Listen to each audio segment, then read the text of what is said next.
Oui, il faudrait que le premier qui prenne ses responsabilités soit le gouvernement. Avec ce que je viens d'entendre, c'est assez annonciateur. C'est le père Fouettard qui va s'exprimer mercredi. Le président Macron va une fois de plus culpabiliser les Français, comme on vient déjà de l'entendre. Si l'on est dans cette situation, c'est parce que les Français n'appliquent pas les consignes. C'est parce que dans les bars, on ne respecte pas les distanciations sociales. C'est impossible de tenir ce discours-là, Stéphane Ravier. Pour combattre le Covid, il ne faut pas fermer les bistrots. Il faut ouvrir des lits dans les hôpitaux. Or, qu'a fait le gouvernement depuis le mois de mars dans ce domaine-là? De prévenir, d'équiper les hôpitaux en lits, en matériel, en soignants. Rien. Rien du tout.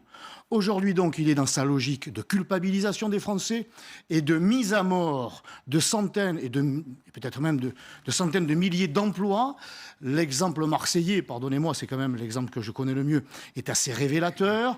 Nous avons un ministre de la Santé qui ne sait plus ce qu'il fait, qui ne sait plus ce qu'il dit.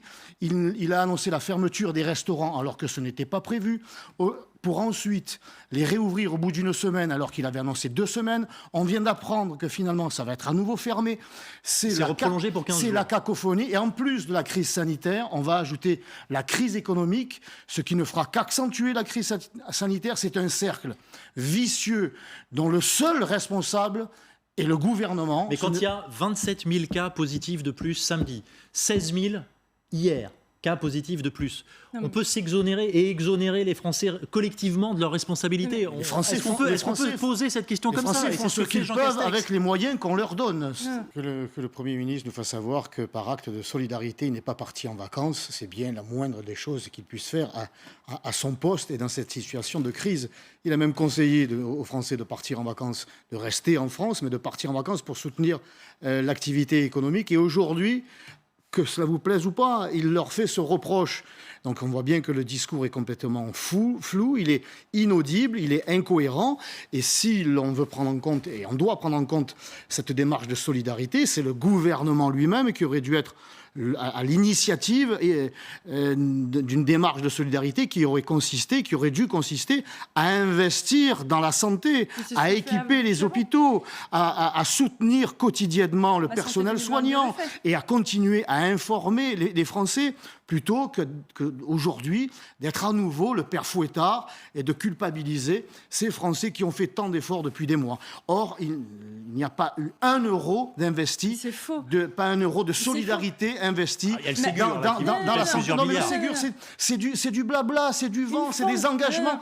Le concret, on attend le concret, il n'est toujours pas là. C'est vrai que c'est pas voté encore le Ségur, par définition. Sauf le père Fouettard qui s'exprimera mercredi. Et puis j'aimerais qu'on s'arrête sur ce que propose Marlène Schiappa, c'est-à-dire dans le Figaro du jour. Elle propose un contre-modèle aux plus jeunes. Et par exemple que les guetteurs qui commettent des petits délits se voient proposer un travail payé à la journée pour, je reprends les mots de Marlène Schiappa, leur donner le goût de l'effort. Ça passe par des travaux d'urbanisme, dit la ministre, de ramassage, de nettoyage. Ça vous fait rire, Stéphane Ravier? Oui. Mais pourquoi? Je ris alors que la situation est dramatique. Écoutez, Marlène Schiappa, si elle n'existait pas, on pourrait s'en passer. Non, mais pas sortir des propos, des propositions pareilles, c'est complètement hallucinant. Je crois que le policier l'a dit là, dans la présentation du sujet. Les choufs, les guetteurs, oui, je parle la langue locale, c'est 50, 100, 150 euros par jour à être assis sur un fauteuil, à guetter avec ses copains dans la cité. Vous croyez qu'il va aller se lever le matin pour aller gagner 800 euros par mois et qui seront peut-être taxés, enfin fiscalisés? Non, mais c'est complètement délirant. Et puis c'est une sorte de préférence désormais. Il y avait déjà la préférence étrangère avec la discrimination positive. Maintenant, c'est la préférence à l'emploi pour les crapules, pour les délinquants. C'est pour les sortir de là, dit Marlène Schiappa. Parce qu'il faut bien enrayer le cercle vicieux. On les indemnise. Vous avez une activité qui est illégale, donc on va vous proposer en priorité un emploi pendant que nos compatriotes qui ont fait des études cherchent un emploi en vain, sont même radiés de Pôle emploi lorsqu'ils sont soupçonnés de ne pas rechercher trop intensément.